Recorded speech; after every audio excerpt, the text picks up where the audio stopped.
अच्छा आमिर साहब, करने को और बनने को बहुत कुछ था, आप डॉक्टरी क्यों बने? जी बिस्मिल्लाहिर्रहमानिर्रहीम।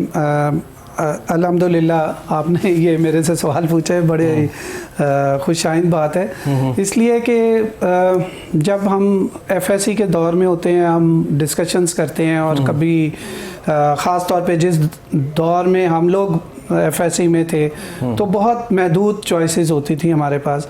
अच्छे नंबर आने के बाद या इंजीनियर लोग बनते थे या डॉक्टर बनते थे। मेरे वालिद साहब इंजीनियर थे, उनकी भी ख्वाहिश यही थी कि मैं इंजीनियरिंग में दाखिला लूँ।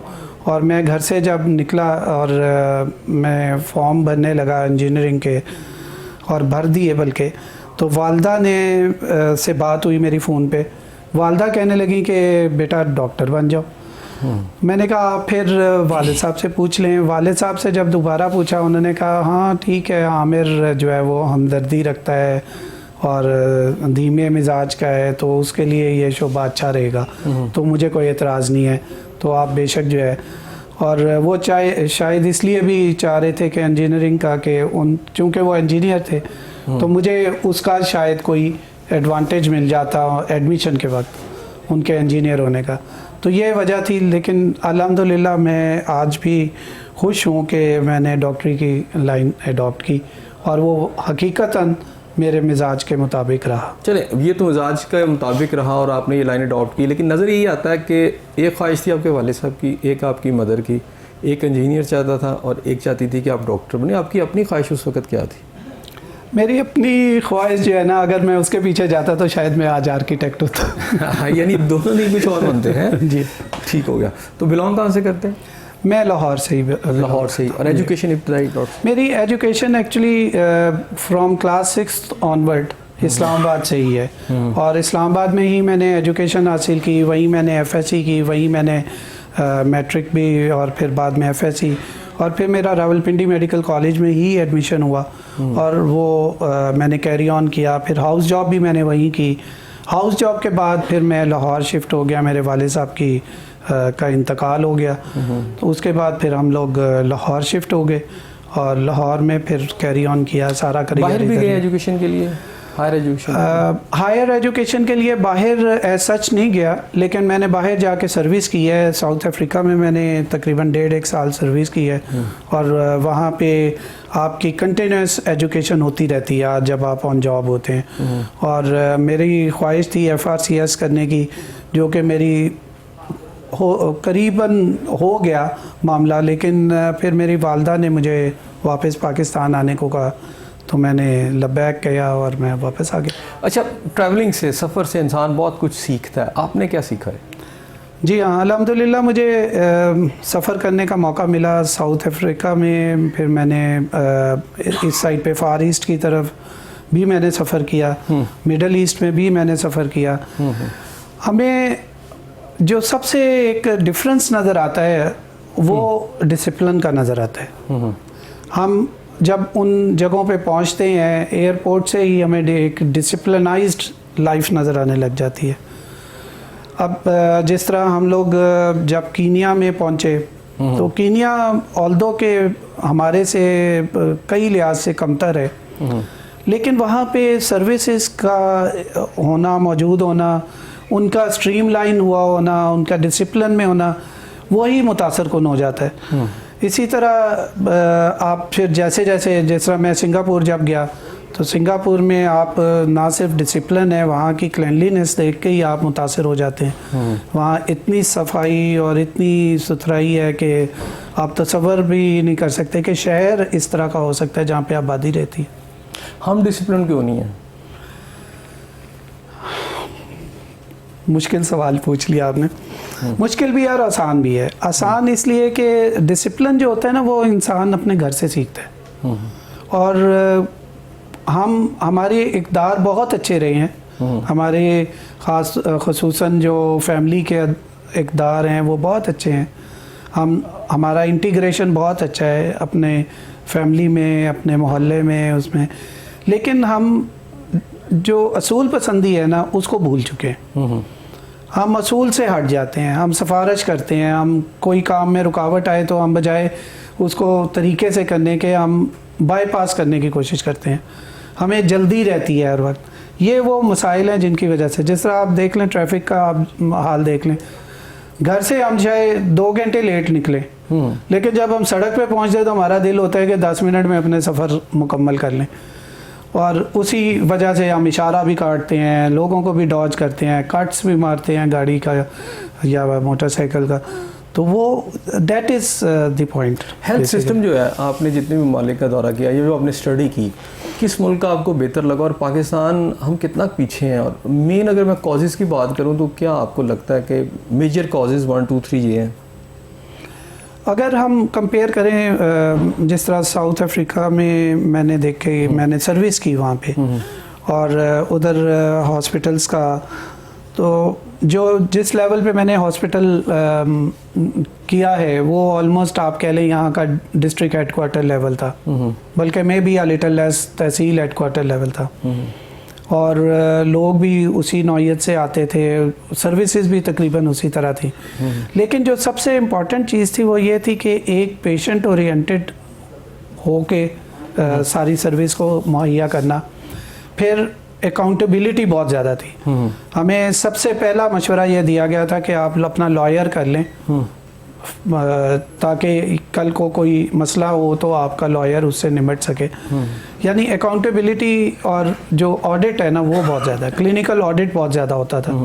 हमें कई, मेरे पास ऐसी मिसालें हैं जिसमें हमें सब्जेक्ट किया गया कि आप इस तरह नहीं इस तरह, या फिर मैंने पूरा 1 माह ट्रेनिंग हासिल की, और वो ट्रेनिंग सिर्फ इस वजह से कि उस पर्टिकुलर एस्पेक्ट में मैं वीक था।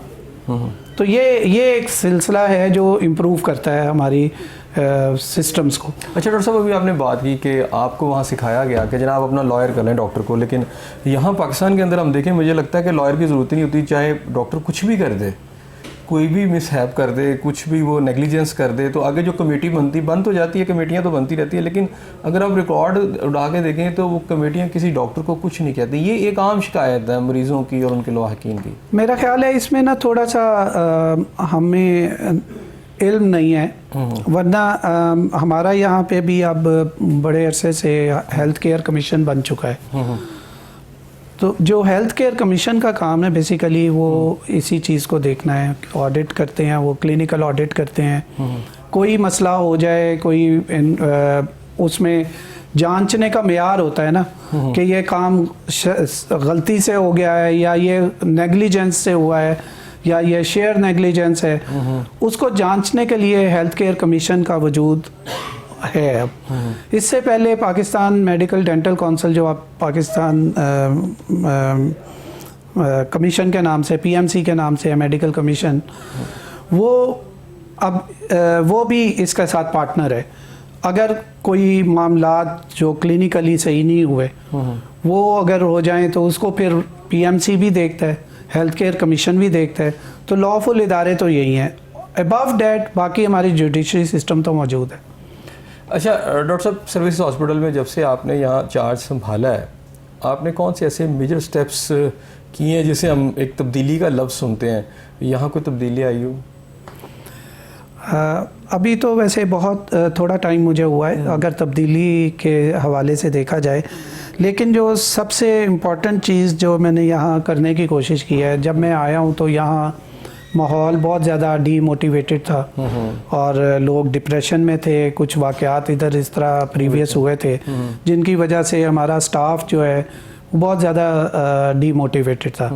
तो पहला तो मैंने स्टेप यही किया कि मैंने अपने स्टाफ को ये हौसला दिया कि कोई अखाड़ पिछाड़ नहीं होगी और आप लोग जो आपके ज़िम्मेदारी है वो उसको अच्छे तरीके से करो, उसको निपटाओ और उसी को लेके मैं चलाऊँ।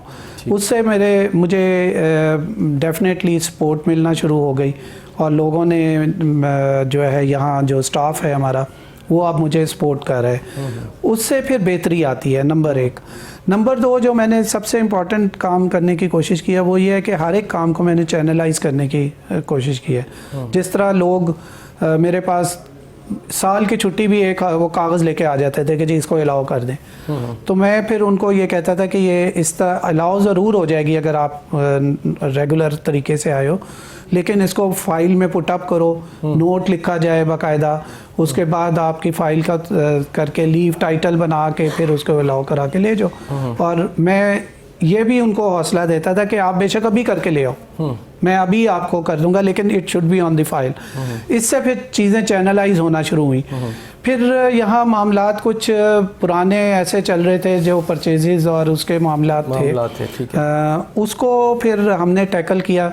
हमने अपने ज़माने के परचेजेस को स्मूथ लाइन किया।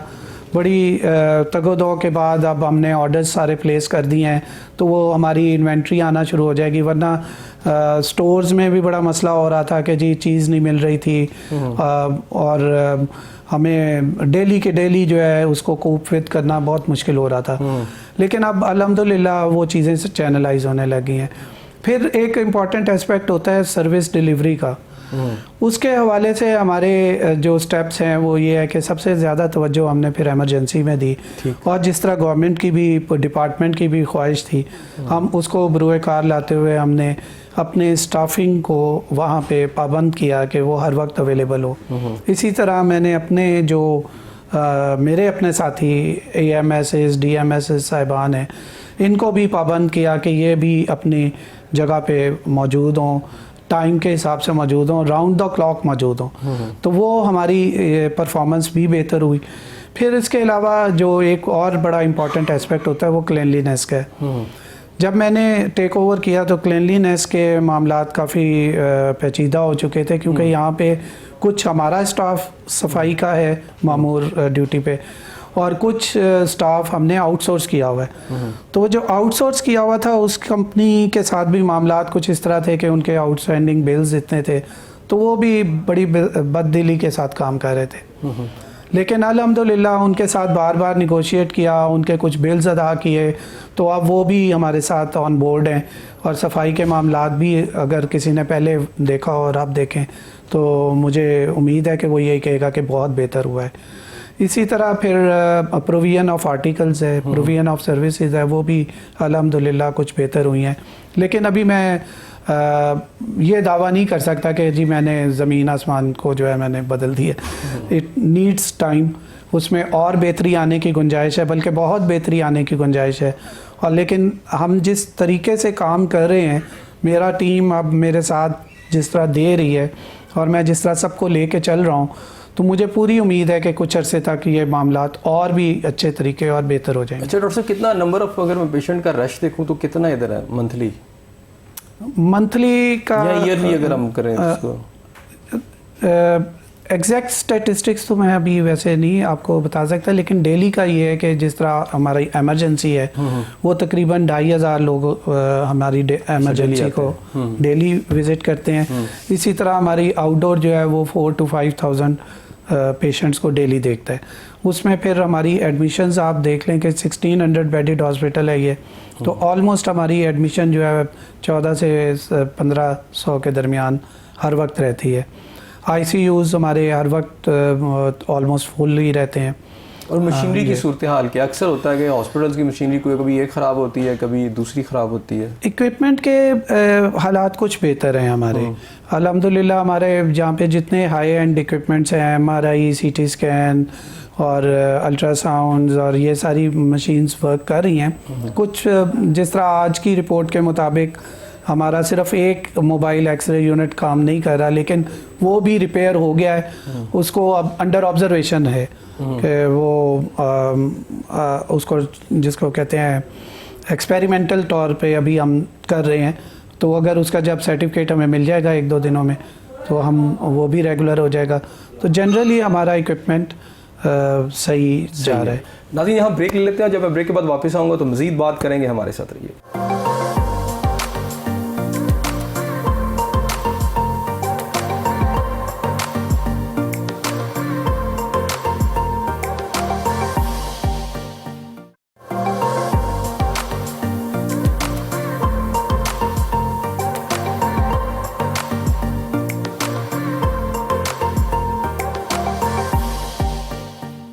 नाज़रीन, प्रोग्राम में आपको फिर खुश आमदीद कहते हैं। अच्छा डॉक्टर साहब, कितने यहाँ पर आपके प्रोफेसर और डॉक्टर्स की अगर मैं अमले की बात करूँ तो मैं इसमें अभी वो दूसरा अमला नहीं निकालना इसमें शामिल कर रहा, वैसे डॉक्टर्स कितने हैं यहाँ पर? देखिए, डॉक्टर्स की तादाद जो होती है ना वो डिफरेंट कैडर्स की होती है। एमओज होते हैं, WMOs होते हैं और सीनियर रजिस्ट्रार्स होते हैं। फिर इसी तरह कॉलेज साइड पे असिस्टेंट प्रोफेसर्स, एसोसिएट और प्रोफेसर्स होते हैं। तो वो तो अल्हम्दुलिल्लाह ऑलमोस्ट हमारा बिल्कुल सही जाता है। कोई एक आध ट्रांसफ़र आउट हो जाता है, उसकी जगह कोई नए प्रोफेसर आ जाते हैं। इसी तरह एमओज, हमारी एमओज की सीटें खाली थी, वो अब हम रिक्रूटमेंट के अमल से गुज़र रहे हैं। उसमें हमने दरख्वास्तें ले ली हैं। WMOs हमारी सारी फुल हैं सीटें। तो इस तरह करके हमारा अमले की शॉर्टेज कोई नहीं होती। अच्छा, अगर मैं इमरजेंसी वार्ड की बात करूँ तो वहाँ आमतौर पे 2 इश्यूज़ होते हैं। पेशेंट आया, वो सारी बात है, उस वक्त अपनी एक बहुत ख़तरनाक सी सिचुएशन में होता है। अच्छा, वहाँ एक तो ये है कि उसकी फौरी ट्रीटमेंट उसको होती है, उसके लाहिकीन को भी। अक्सर जो वहाँ पर जो इश्यूज़ प्रॉपअप होते हैं, जो मसले पैदा होते हैं, तो अगर उसको उन्होंने अच्छे तरीके से और फौरी तौर पर नहीं उसे टेक केयर किया डॉक्टर्स ने या अमले ने, तो फिर वो लड़ाई झगड़ा उन चीज़ों में चली जाती है। दूसरा ये होता है कि वहाँ पर उसकी प्रोविज़न ऑफ मेडिसिन जो है, एक माजी में था कि जी वो अगर उसको कोई सर्जरी है तो फिर वो डॉक्टर आता था, थिएटर से बाहर निकलता पर्ची पढ़ाता था, वो लवाकीन भागना शुरू हो जाते थे, फिर वो आते थे, फिर अगली पर्ची चलती थी। खैर ये सिस्टम तो कम है, लेकिन किस हद तक आपने इंश्योर किया है कि भाई हर चीज़ यहीं से प्रोवाइड हो? और सबसे इम्पोर्टेंट बात, रवैया, उस पर कितना आपका काम है? इसमें जो मेडिसिन की प्रोविज़न है, अगर हम उसकी बात करें तो अल्हम्दुलिल्लाह इमरजेंसी तो हमारी प्रोविज़न ऑफ आर्टिकल्स बहुत ज़्यादा है। ऑलमोस्ट 90 to 100% प्रोविज़न हम दे रहे हैं। ठीक है। कोशिश हमारी 100% की है, लेकिन 100% कभी भी नहीं हो पाता, इसलिए कि 100% ऑफ 100% आर्टिकल्स हर वक्त होना ये समटाइम्स मुश्किल है। लेकिन जो इम्पॉर्टेंट आइटम्स हैं, हमारी एक होती है लिस्ट, जो इसेंशियल आइटम्स लिस्ट होती है, वो इसेंशियल आइटम्स हम 100% दे रहे हैं। नंबर 2, आपने बात की कि जो ऑपरेशन थिएटर से पर्ची चलने की, ऑपरेशन थिएटर के अंदर भी हमारी इसेंशियल आइटम लिस्ट है, वो सारी यहीं से प्रोवाइड होती है। लेकिन ऑपरेशन के बारे में अगर आपको ज़रा मालूम हो तो उसमें बेसिकली कई ऐसी चीज़ें होती हैं जो कि हॉस्पिटल से बाहर की होती हैं, या जो अनरजिस्टर्ड आइटम्स होती हैं। अनरजिस्टर्ड आइटम्स जो हैं अनफॉर्चुनेटली वो हम अपनी फार्मलरी में नहीं रख सकते, हम अपने फार्मेसी में नहीं रख सकते। तो फिर क्या करते हैं उसके ऊपर? उस सूरत में फिर हमें बाहर से हेल्प लेनी पड़ती है। उस सूरत में फिर, और ये कोई बहुत ज़्यादा नहीं, 5 से 10% पेशेंट्स के जो होते हैं वारसन वो करते हैं ये, क्योंकि ये जो अनरजिस्टर्ड आइटम्स हैं ना, वो हम LP पे भी ख़रीद नहीं सकते हैं। ठीक है। तो वो आइटम्स कई दफ़ा पेशेंट को लानी पड़ जाती हैं। ये बहुत ज़्यादा नहीं होती हैं, हार्डली मेरा ख्याल है अगर 20 ऑपरेशन है तो उनमें से 2-3 ऑपरेशन ऐसे होंगे उनमें जहाँ ज़रूरत पड़ जाती है। इसमें अनड्यू एडवांटेज उठाने वाले लोग भी होते हैं। एमरजेंसी में तो नहीं, क्योंकि एमरजेंसी में उनको पता है सेंसिटिविटी का, लेकिन जो वार्ड ऑपरेशन थिएटर्स वगैरह में होता है, अब हमने लिस्ट की सारी मेडिसिन प्रोवाइड कर दी, मेडिसिन अंदर चली गई, लवाकिन बाहर हैं, अंदर ऑपरेशन हो रहा है और सर्जन ऑपरेशन कर रहा है। अब सर्जन को उन्होंने कहा कि जी स्यूचर चाहिए, स्यूचर अंदर से दे दिया, लेकिन वो उस आवाज़ का फ़ायदा उठाते हुए बाहर आएगा कोई, आके पर्ची पकड़ा देगा कि जी ये ले आए।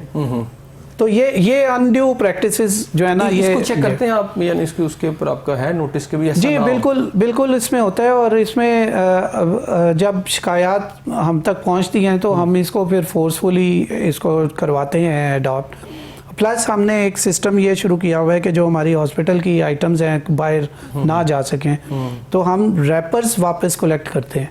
अच्छा। हम जो है उसकी जो रैपिंग है वो देते ही हैं, वहाँ से OT से वापस आती है तो हम अगली सप्लाई देते हैं। तो वो ये एक कारामद तरीका होता है। फिर जाहिर है जब रैपिंग खुल गई है तो वो बाहर जाके भी नहीं बिक सकता। यानी चेक एंड बैलेंस रखा हुआ है, इसका ट्राई कर लेते हैं। अच्छा, पिछले दिनों एक बड़े हॉस्पिटल के अंदर वाकयात ऐसे हुए जो बड़े नोटिसेबल थे और पहले मैंने भी नहीं सुना था। वो ये था कि सिक्योरिटी गार्ड ही ऑपरेशन कर रहा था, वो शामिल था डॉक्टर्स के साथ और वो करता रहा, और बड़ा हैरानकुन बात थी कि एक सिक्योरिटी गार्ड ऑपरेशन कर रहा है। और फिर इस तरह के वाक़े, इसका मतलब है कि बहुत सारे और लोग भी इस तरह की चीज़ों में मुलविस थे। हमारे यहाँ आपके हॉस्पिटल में क्या सिचुएशन? हमारे यहाँ पे ये मुश्किल है करना, इसलिए कि हमारा यहाँ पे ये टीचिंग हॉस्पिटल है और एक पूरी टीम। मैं जिसकी मिसाल आपको दे रहा हूँ वो भी टीचिंग हॉस्पिटल है। हाँ, वो आइसोलेटेड एग्जाम्पल होगी। इस तरह बड़े पैमाने पे या रिपीटेडली इस तरह होना मुश्किल है। उसकी वजह ये कि टीचिंग हॉस्पिटल जो है ना, उसका एक पूरा माहौल होता है, एक प्रोफेसर से लेके नीचे तक सब एक दूसरे के ऊपर चेक एंड बैलेंस होते हैं और हर कोई अपने अपने के उसमें केडर में काम कर रहा होता है और उसके ऊपर नज़र होती है। प्रोफेसर ओवरऑल कस्टोडियन होता है, प्रोफेसर को पता होता है कि कौन क्या कर रहा है। जनरली जिस तरह मैंने सर्जरी में बहुत काम किया हुआ है, तो हमारे प्रोफेसर तो मार्क कर देते थे केस कि ये डॉक्टर आमिर ने करना है, ये फ़लाँ ने करना है, ये दूसरे ने करना है, ये तीसरे ने, तो वो इस तरह करके मार्क हुई होती है। तो डॉक्टर आमिर बहुत बेवकूफ़ होगा कि अगर वो अपनी जगह सिक्योरिटी गार्ड को छोड़ के जाके ऑपरेशन करवा देगा। अच्छा डॉक्टर साहब, मैंने आपके रवैये की बात की। डॉक्टर मसीहा होता है, जो बंदा तकलीफ में होता है उसको उसके अलावा कोई और बंदा नज़र नहीं आ रहा होता, रब होता है या वो डॉक्टर होता है। अच्छा, वो उम्मीद के साथ आता है कि ये मेरा इलाज करेगा, लेकिन अगर वो उससे रूड हो जाता है, उसके साथ वो सख्त हो जाता है, उसके अल्फाज सख्त होते हैं, तो उसकी बीमारी में कई गुना बढ़ जाती है। इसलिए कहता है अगर डॉक्टर मीठा बोले तो आधी बीमारी ख़त्म हो जाती है। लेकिन हॉस्पिटल्स के अंदर डेफिनेटली यहाँ रश भी बहुत होता है, वो भी ओवरबर्डन होते हैं, डॉक्टर्स भी और अमला भी। ये जो रवैया है बहुत ज़रूरी होता है कि पब्लिक सेक्टर के हॉस्पिटल जो है वहाँ पे ठीक रहे, लेकिन आम तौर पर, उमूमी तौर पर नज़र नहीं आता। आपने किसी हद तक दुरुस्त फरमाया। बेसिकली रवैया जो है ना, दो चीज़ें तो एक क्लियर कर लेनी चाहिए हमें कि डॉक्टर इंटेंशनली कभी भी पेशेंट को निगलेक्ट नहीं करता। ठीक, कभी ये नहीं हो सकता। एक समझ की फुकदान हो सकता है कि मुझे केस समझ नहीं आया, लेकिन ये नहीं हो सकता कि वो केस समझ नहीं आया और गलत छुरी उठा के चला देगा। It is not generally possible. ठीक है। इवन अगर आपका दुश्मन भी आपके सामने होता है तो डॉक्टर का फ़र्ज़ है कि उसको भी उसी केयर और उसी हमदर्दी के साथ देखा जाए। जो आप रवैये की बात कर रहे हैं ना, वो रवैया है दो तरह का। एक हमारा माशरती रवैया है जो कि जनरली अगर आप नोट करें तो हर जगह पे उस चीज़ का फुकदान है कि हम बहुत जल्दी उलझ जाते हैं, बहुत जल्दी हम फिर एगोइस्टिक बहुत ज़्यादा हो गए कि मुझे ये कह रहे हो, मुझे मेरे से पूछ रहे हो, मैं डॉक्टर हूँ। ये रवैया डेफिनेटली एक बैक ऑफ माइंड में लोगों को तंग करता है। लेकिन एक रवैया है जो हम अपने घरों से लेके आते हैं, वो जो तरबियत और वो रवैया जो घर से लेके आते हैं वो रिफ्लेक्ट भी करता है। मैंने बहुत सर्विस की है, मैंने क्लिनिकल सर्विस की है, मैं ज़्यादातर क्लिनिकल साइड पे रहा हूँ। मुझे नहीं याद कि मैंने कभी किसी मरीज़ के साथ बदतमीज़ी की हो। उल्टा मेरे साथ डेफिनेटली कई दफ़ा हुआ है, लेकिन मुझे नहीं याद पड़ता कि मैंने किसी मरीज़ को कहा हो कोई गलत रवैये से एडॉप्ट। लेकिन उसके बरक्स हमारे ही साथी थे, वो एक से दूसरी दफ़ा में गर्मी खा जाते थे। तो ये चीज़ पर्सनलाइज्ड है। इसमें देखें, पब्लिक सेक्टर हॉस्पिटल में एमएस का रूम बड़ा इंपॉर्टेंट है क्योंकि यहाँ से सारी तकरीबन चीज़ें जनरेट होती हैं। इस रवैये की इम्प्रूवमेंट के लिए यहाँ कोई कोर्सेज, कोई लेक्चर या कोई ख़ास सेशंस आप यहाँ? जी, मैं इसी जानिब आ रहा था कि अभी हमने रिसेंटली भी 2-3 चीज़ें की हैं। एक तो प्रैक्टिसेस को इम्प्रूव करने के लिए, जिस तरह लाइफ सेविंग प्रैक्टिस जिसको हम BLS कहते हैं या ALS कहते हैं, उसके स्पेशल ट्रेनिंग सेशंस करवाए हैं हमने। तकरीबन तमाम डॉक्टर्स को करवाए हैं कि वो ड्यूरिंग जब अपनी ड्यूटी में अगर उनके ज़रूरत पड़ती है BLS की या ALS की तो दे शुड नो। दूसरा जो आपका फोकस है रवैये के बारे में, वो हमने यहाँ पे मुख्तलिफ टीम्स भी बनाई हैं। हमारे ये बेसिकली कॉलेज का फंक्शन है। कॉलेज ने अभी रिसेंटली एक कमेटी बनाई है जो कि जिसका मैं भी पार्ट एंड पार्सल रहा हूँ, और हमने एक पूरा कोर्स डिज़ाइन किया है कि जब हमारा नया इंडक्ट होता है डॉक्टर, हमारा फर्स्ट टाइम स्टूडेंट भी जब क्लिनिकल साइड पे इंडक्ट होता है, उसको भी कुछ बताई जाएँ, चीज़ें बताई जाएँ उनको। जिस तरह हेल्थ केयर कमीशन के बारे में स्टूडेंट्स को बिल्कुल भी नहीं पता होता, लेकिन अब हम वो इंडक्ट करने लगे हैं अपने इस नेक्स्ट इनटेक के अंदर ही, ताकि वो राइट फ्रॉम द बिगनिंग उसको पता हो कि मेरे क्या फ़राइज़ हैं, मेरे क्या हकूक़ हैं, मरीज़ के क्या हकूक़ हैं और हॉस्पिटल या इंतज़ामिया के क्या हकूक़ हैं। वो चीज़ जब उनको पता होगी तो डेफिनेटली वो क्रॉस नहीं होगा और वो उस तरह के लड़ाई झगड़े में नहीं पड़ेंगे। अभी तो जो पुराने अगर आप देखें लोग तो उनमें उनको भी नहीं कईयों को पता कि जी इंतज़ामिया का क्या रोल है। मसलन अगर किसी जगह पे कोई चीज़ हो जाती है तो वो डायरेक्ट कसूरवार एमएस को ठहराता है, जबकि एक पूरा चैनल है, सिस्टम है, डीएमएस है, डीएमएस के ऊपर एएमएस है, एएमएस के ऊपर एमएस है और ये टीयर्स वाइज सिस्टम चलता हुआ आता है। कंप्लेंट भी उसी हिसाब से आती है। लेकिन मैंने खुद अभी भी फेस इधर रहते हुए, ड्यूटी पे रहते हुए मैंने फेस किया है कि रात को 1 बजे मुझे हाउस ऑफिसर कह रहा है कि फ़लाँ काम नहीं हुआ जी डॉक्टर साहब, क्यों नहीं हुआ? और मैं उससे पूछ रहा हूँ कि बेटा ये कब से इस तरह मसला है? जी ये तो महीना हो गया है। तो मैंने कहा यार महीना हो गया है, आप मुझे रात को 1 बजे कह रहे हो कि इस तरह ये काम क्यों नहीं हुआ और मेरे से अकाउंटेबिलिटी चाह रहे हो। तो देयर इज़ अ सिस्टम और वो आप सिस्टम के तहत हो। आप पहले अपने लोग उसके डीएमएस को बताओ, उससे रिलेटेड डीएमएस को बताओ। अगर उससे सॉल्व नहीं होता तो फिर आप मेरे पास हो। तो वो this is not known to them actually.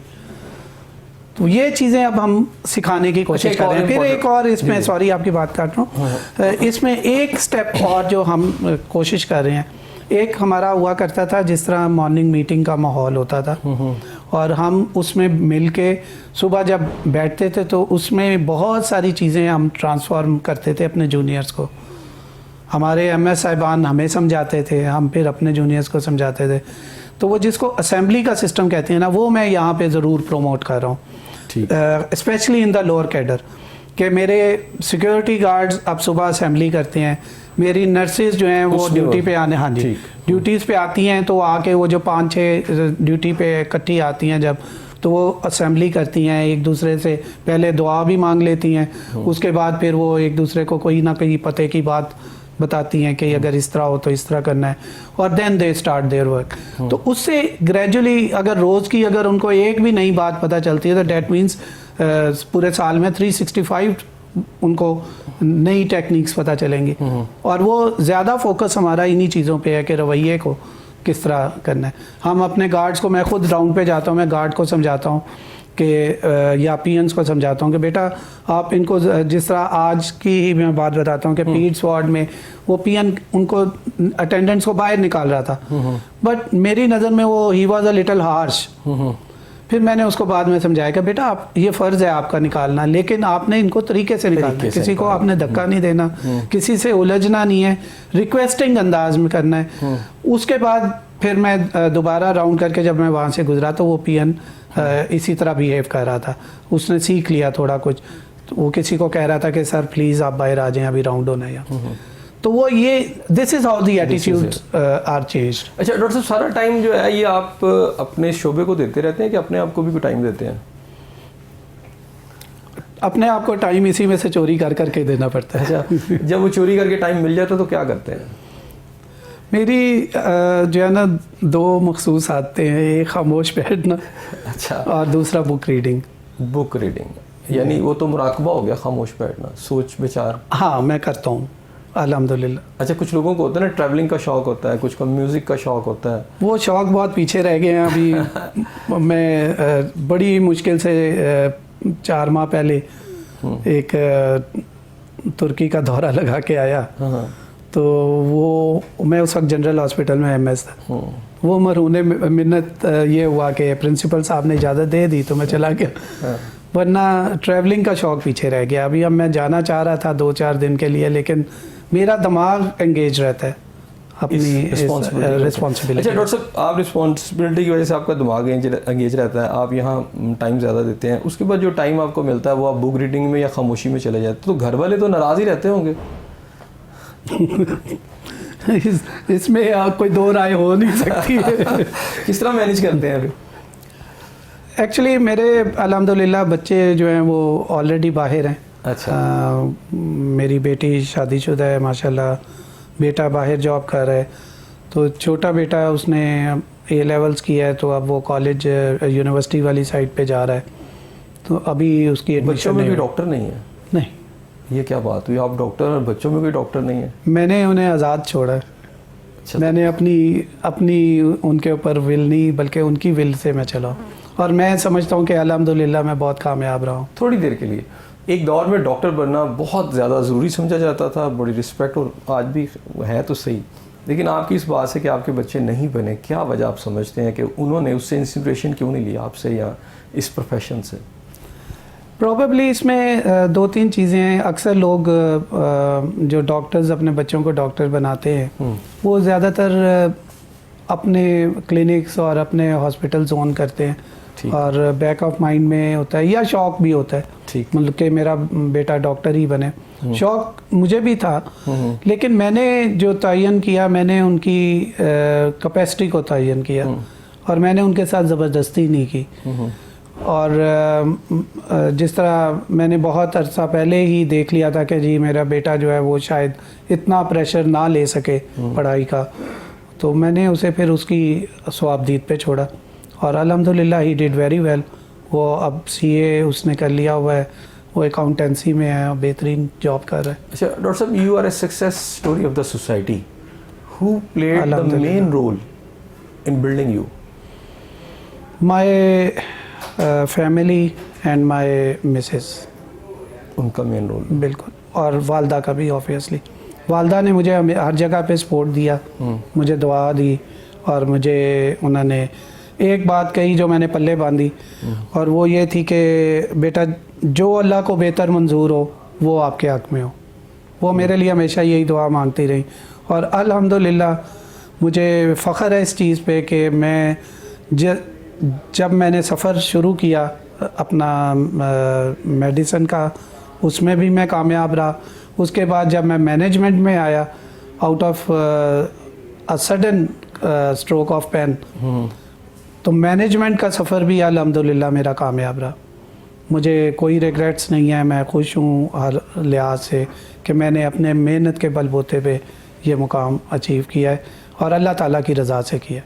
मैंने कभी ख्वाहिश नहीं की, अल्लाह ताला के सर पे, अल्लाह ताला के ऊपर ही मैंने छोड़ा कि जब भी कोई चेंज आई मेरी ड्यूटी में, तो मैंने उसको कबूल किया। मैंने कभी ये नहीं कहा कि इस तरह नहीं, इस तरह कर लूँ, और मैंने कभी कोई नेगेटिव बात नहीं की इस मामले में। अच्छा डॉक्टर साहब, आपने कहा मैनेजमेंट में आप कामयाब हैं। अब मैनेजमेंट के असूल हैं, जैसे एडमिनिस्ट्रेटर हैं आप तो वैसे तो मुख्तलिफ तरीके हैं। एक तरीका ये तो दबा के रखो सबॉर्डिनेट्स को, डांट के रखो, खींच के रखो। आप कौन सा तरीका अडॉप्ट करते हैं? मैं बेसिकली टीम पर्सन हूँ, मैं टीम बना के चलता हूँ। इनकरेज करते हैं? इनकरेज करता हूँ, टीम बना के चलता हूँ। मेरा नहीं ख्याल कि मेरी पुरानी असाइनमेंट से लेके अब तक की असाइनमेंट में कोई एक भी शख्स, हो सकते हैं कुछ, लेकिन मतलब कोई मुझे नहीं ख्याल कि कोई आपको कहेगा कि जी डॉक्टर साहब ने तो मेरे साथ बड़ी बदतमीज़ी की है, या डॉक्टर साहब ने, इवन मैं I am very careful with my words कि डॉक्टर साहब ने मुझे गाली गलोच किया है। Never ever.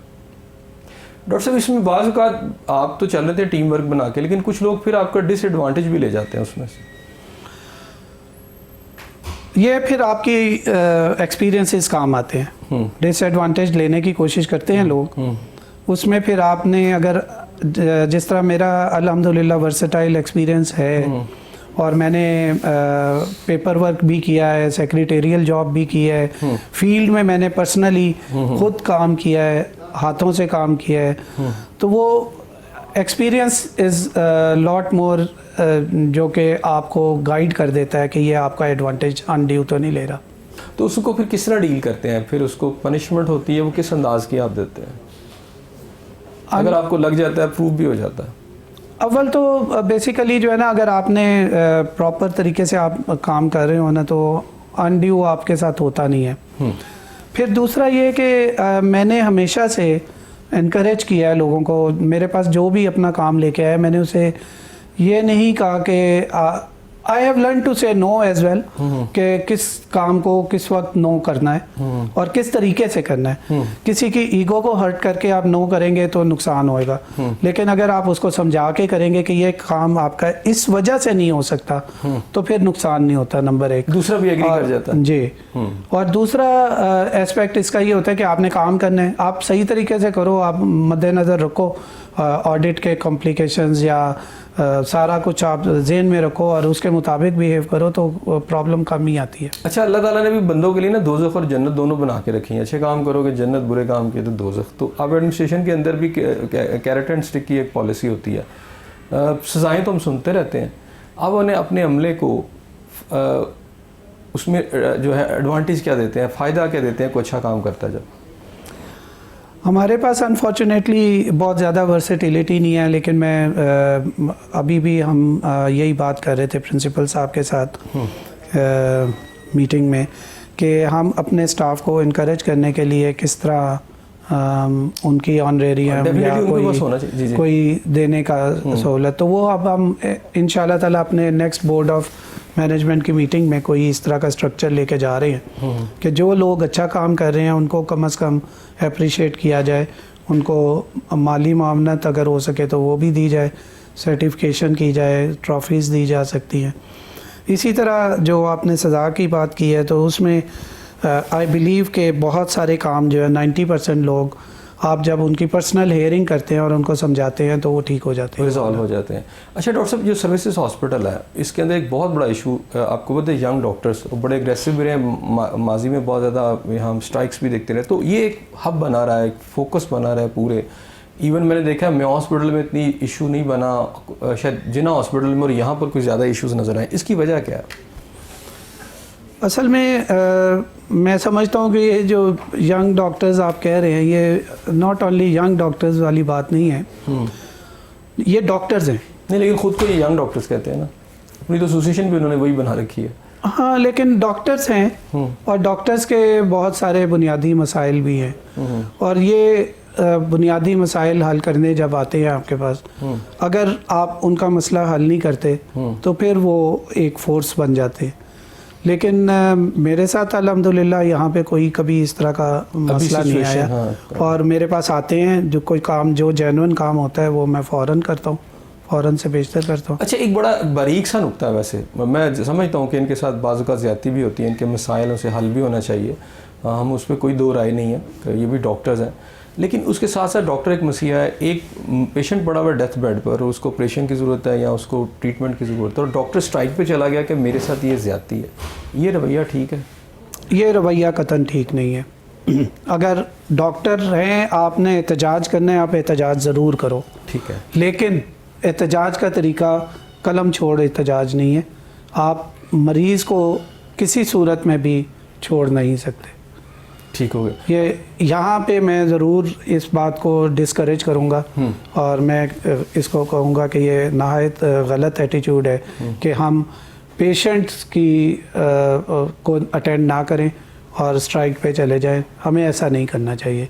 एहतजाज है, ठीक है, आप एहतजाज करें, काली पट्टी बांधें, आप लेके जाएं, आप सारे इकट्ठे होके जाएं इंतज़ामिया के पास या जिस डिपार्टमेंट के पास, जिस तरह भी आप करना चाहते हैं, आप रिकॉर्ड करवाएं अपना एहतजाज, लेकिन पेशेंट को सर्विसेज को मुअत्तल करना, ये मैं नहीं समझता कि प्रॉपर रवैया है। ठीक हो गया। अच्छा डॉक्टर साहब, अगर बात करूँ सेहत कार्ड की, कितना % आपको लगता है कि इस कार्ड ने कोई रोल प्ले किया है लोगों को जो है तिब्बी सहूलियात फराहम करने में? It is too early to say, लेकिन सेहत कार्ड एक बहुत नॉवेल और बहुत ही अच्छा मंसूबा है, और ये अगर हम इसको ट्रू स्पिरिट में लागू करने में कामयाब हो जाएं तो डेफिनेटली बहुत फ़र्क पड़ेगा। अभी तक हमारे से बहुत सारे पेशेंट मुस्तफ़ीद हो चुके हैं, और अब हमारा जो जब मैं आया था तो यहाँ पे सर्विसेज हॉस्पिटल में 12% के करीब एडमिशन था सिर्फ हेल्थ कार्ड के ऊपर। अब हमारे कुछ अमली इक़दामात की वजह से वो 40% के करीब चला गया है। अब थोड़ा रमज़ान में डिप आ जाएगा, लेकिन फिर हमारी कोशिश है कि 40% प्लस लेकिन हमारा मुझे ले जाए। बताइए, पब्लिक सेक्टर के हॉस्पिटल वो तो पहले ही ट्रीटमेंट दे रहे थे, वहाँ सर्विस मेरा ख्याल इस कार्ड की शायद इतनी ज़रूरत नहीं जितनी कि प्राइवेट जो हॉस्पिटल्स हैं वहाँ मरीज़ को फ़ायदा है। आप बजा कह रहे हैं, लेकिन इसमें मेनली ये है कि जो प्रोविजन ऑफ सर्विसेज है ना, वो इम्प्रूव कर गई है। जो हेल्थ कार्ड के पेशेंट होते हैं, मुझे नहीं अब याद पड़ रहा कि कोई आके मुझे कह रहा हो कि मुझे दवाई नहीं मिल रही। क्यों? इसलिए कि सिस्टम बन गया, हेल्थ कार्ड का वो लेके जाते हैं, रजिस्टर हो जाते हैं, वार्ड से हमने उनकी बुक्स अलहदा कर दी हुई हैं, वो बुक्स के ऊपर दवाई पर्सन टू पर्सन आती है, हर पेशेंट की लिखी हुई दवाई आती है। हम वो दवाई हम चाहे ख़रीद के दें, चाहे अपने स्टोर से दें, जिस तरह भी है, हम वो दवा उन तक पहुंचाते हैं। और जब वो दवा उन तक पहुंच जाती है, उनको कम्बरसम तरीका कोई नहीं है, उनको मिल जाती है। इसी तरह वो डिस्चार्ज होके चले जाते हैं। 5 दिन की उनको ओरल मेडिसिन जितनी भी है 5 दिन की, वो भी उनको साथ में देते हैं। तो हमें दुआएं मिल रही हैं। नाज़रीन, यहाँ ब्रेक लेते हैं और ब्रेक के बाद जब वापस आएंगे तो मज़ीद बात करेंगे। हमारे साथ रहिएगा।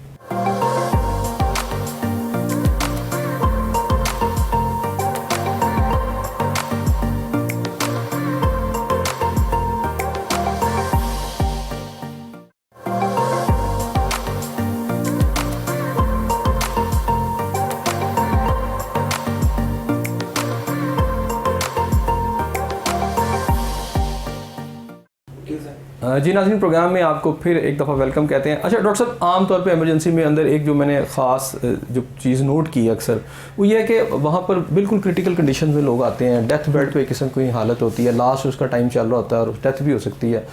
तो जो उनको ट्रीट करते हैं डॉक्टर्स, आमतौर पर वहाँ जो ज़्यादा तादाद होती है वो जूनियर्स की होती है, बहुत जूनियर होते हैं, वो हिस्ट्री लिखना शुरू करते हैं। मैं एक पेशेंट को जानता हूँ, मुझे अच्छी तरह वो वाक़या कभी भूला नहीं कि एक पेशेंट को मैंने देखा तो एक डॉक्टर जूनियर उसकी हिस्ट्री लिखता रहा। अच्छा, वो इस तरह को 4-5-6 घंटे उसके गुजर गए इसी तरह पड़े। और मुझे आज भी याद है कि एक बहुत सीनियर डॉक्टर उस दौरान राउंड पर आए तो उन्होंने उसको दूर से ही देख के उसको पकड़ा और ICU में ले गए फ़ौरन, लेकिन उसकी उस दौरान डेथ हो गई। तो मुझे यह ख्याल आया कि अगर ये जो बंदा सीनियर डॉक्टर था, अगर ये पहले 4 घंटे पहले आ जाता, इस बंदे को देख ले, तो शायद इसकी जान बच जाती। तो ये जो इमरजेंसी के अंदर आप स्पेशली प्रोफेसर जो हैं होते तो ज़रूर हैं आपके पैनल के ऊपर, लेकिन वो हॉस्पिटल्स में मिलते नहीं हैं। इसमें ना बेसिकली ये कि ये हमारी जितनी भी ट्रेनिंग है ना, ये एक स्ट्रक्चर्ड ट्रेनिंग होता है। और स्ट्रक्चर्ड ट्रेनिंग जो है हाउस जॉब से ही शुरू होती है। हाउस जॉबियन ही पहला कस्टोडियन होता है पेशेंट का, वही हिस्ट्री टेकिंग उसके जिम्मेवारी होती है। एमरजेंसीज में आपने जो पॉइंट आउट किया है कि जी junior doctor, basically junior doctors hands होते हैं। इमरजेंसी का वॉल्यूम अगर आप, जिस तरह मैंने आपको बताया कि 2500 पेशेंट है, अब 2500 पेशेंट जो है वो कोई भी सीनियर अकेले नहीं देख सकता, तो उसको हैंड्स चाहिए। मैं कह रहा हूँ हैंड्स हो, लेकिन वहाँ सीनियर्स की भी तो जी मैं उसी जाने पा रहा हूँ। बेसिकली इसमें कुछ थोड़े लैक्यूनस चल रहे थे, लेकिन रिसेंटली डिपार्टमेंट ने कुछ ऐसी इंस्ट्रक्शंस दी जिसको हम कंप्लाई करवा रहे हैं, उससे बहुत बेहतरी आई है।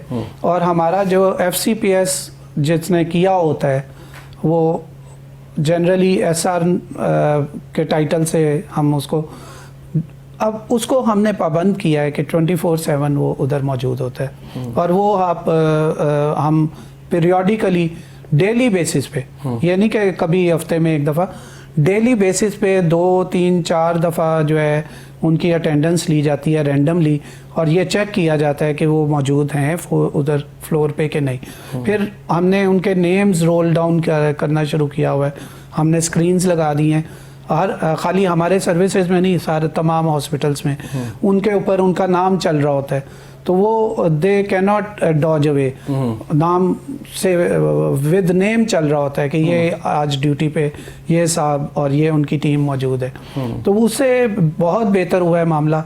और मामलात जो हैं ये जो आप कह रहे हैं कि सीनियर डॉक्टर की मौजूदगी का, फिर एक हमारा जिस तरह मैंने कहा स्ट्रक्चर्ड होता है। अब स्ट्रक्चर्ड में ये है कि SR अच्छा खासा एक्सपीरियंस्ड आदमी डॉक्टर होता है, और वो जब पेशेंट को देखता है और अगर बियॉन्ड हिज कैपेसिटी हो तो फिर वो कॉल इन करता है। हमारे APs, एसोसिएट्स, प्रोफेसर लेवल तक सब वो स्टैंड बाय होते हैं। तो अगर ज़रूरत पड़े तो वो भी अब आते हैं। पहले भी आते थे, लेकिन पहले ज़रा थोड़ा कैजुअलनेस थी, अब नहीं है।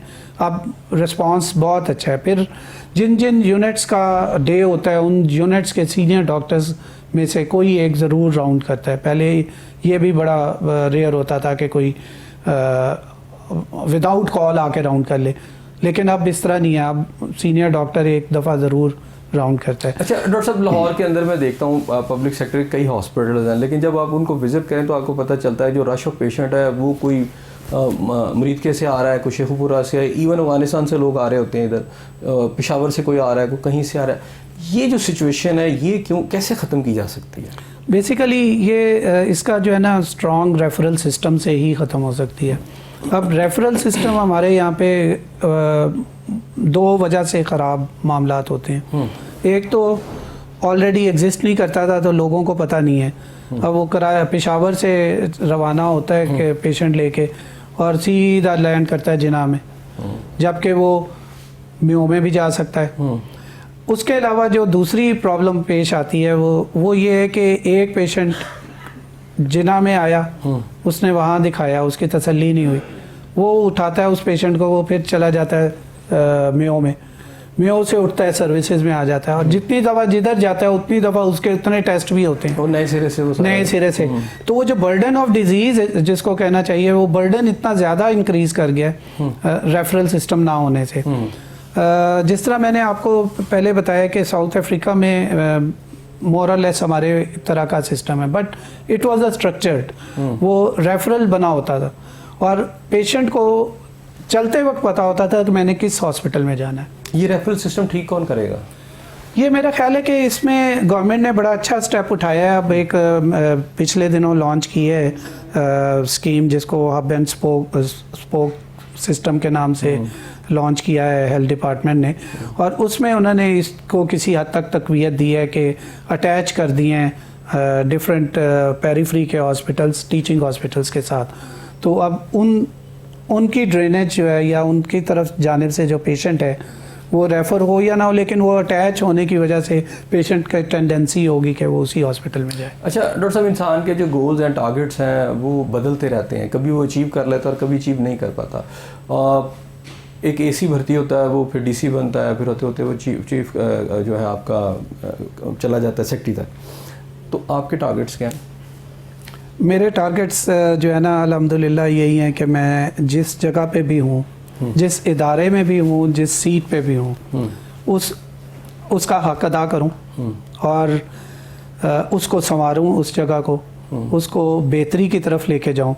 यही मेरे टारगेट्स हैं अल्हम्दुलिल्लाह। अगर आप टाइटल वाइज कहते हैं तो टाइटल अब इससे सीनियर टाइटल तो कोई रहा नहीं है। टीचिंग हॉस्पिटल का एमएस होना जनरल केडर के डॉक्टर के लिए यही एक ख्वाब होता है जो मैंने कभी देखा भी नहीं था, सोचा भी नहीं था। पासिंग में शायद कभी सोचा हो, लेकिन मैंने एस्पायर नहीं किया था। अल्लाह ताला ने मुझे आज ये टाइटल भी दिखा दिया और 2 टीचिंग हॉस्पिटल्स को ऐड कर लिया मैंने। अब मेरी मज़ीद इस मामले में कोई ख्वाहिश नहीं है। अच्छा डॉक्टर साहब, मेरा वैसे इस पर एक पॉइंट है कि एक डॉक्टर जो है वो हेल्थ सेक्रेटरी क्यों नहीं हो सकता? क्योंकि माजी में एक भुट्टो साहब के दौर में एक मिसाल मौजूद रही है, लेकिन इफ्तिखार साहब की जो मिसाल थी जी, वो आप नहीं समझते कि जो प्रोफेशनल है, जो शुरू से ही आ रहा है, वो उसको हेल्थ सेक्रेटरी होना चाहिए? इसमें डिफरेंट चीज़ें हैं। अगर आप इस नौयत से कि जी हेल्थ डिपार्टमेंट को हेल्थ के पॉइंट ऑफ व्यू को एक डॉक्टर ज़्यादा बेहतर समझ सकता है, वो ठीक है। लेकिन उसके बरक्स आप अगर दूसरा पॉइंट ऑफ व्यू देखें, जो एडमिनिस्ट्रेटिव सर्विसेज होती हैं ना, एडमिनिस्ट्रेटिव हेड्स जो हैं उनकी बड़ी वर्सेटिलिटी होती है। वो जो अब अगर आप कहें कि जी डॉक्टर आमिर को सेक्रेटरी हेल्थ लगा दिया जाए, तो मैं वो काम नहीं कर सकूंगा जो हमारे मौजूदा सेक्रेटरी साहब कर रहे हैं, बिकॉज उन्होंने बहुत सारी जगहों से एडमिनिस्ट्रेटिव हेड किया है। उन्होंने कहीं वो डीसी रहे हैं, कहीं कमिश्नर रहे हैं, कहीं कुछ इस तरह के ओहदों पे रहे हैं। डिफरेंट लेवल की मैनेजमेंट्स को उनको बाकायदा उन्होंने तालीम हासिल की है कि how to handle such kind of thing. मैं एक इदारे का ज़रूर मैं अच्छा हेड हो सकूंगा, लेकिन सारे डिपार्टमेंट का शायद मैं उस तरह ना हेड कर सकूं। तो मेरा ख्याल है कि ये जो सिस्टम अगर हम खाली ये देखें, इसमें एक एडवाइस ज़रूर होगी कि डिपार्टमेंट को टेक्निकल विंग को स्ट्रॉन्ग करना चाहिए। उनको टेक्निकल विंग जिस डिपार्टमेंट का ज़्यादा स्ट्रॉन्ग होगा वो उतना ही ज़्यादा अच्छे तरीके से डिलीवर कर पाएगा।